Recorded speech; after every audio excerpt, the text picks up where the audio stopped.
الشلقار غير çayı Herkenin davağını dayı الشلقار غير çayı Herkenin davağını dayı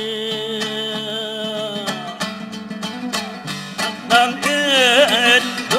yarim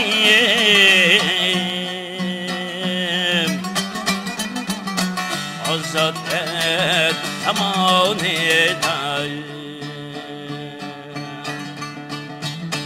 Akşam niye itip büttüm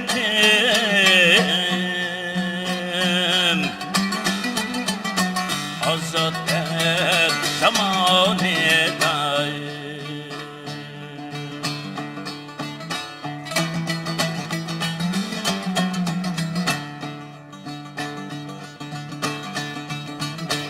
Gönlüm sap nefes aldı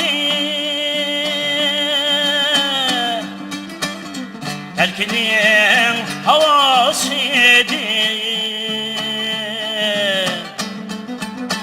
Gönlüm sap nefes aldı Terkinin havasıydı Hoşal öttü çağlar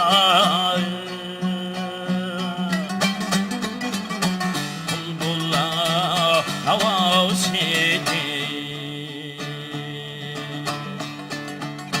Hoşal öttü çağlar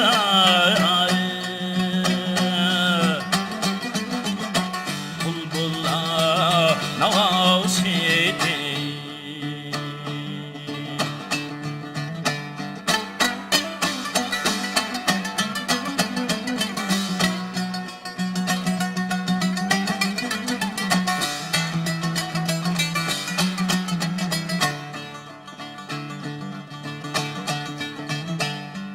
Kitap nerede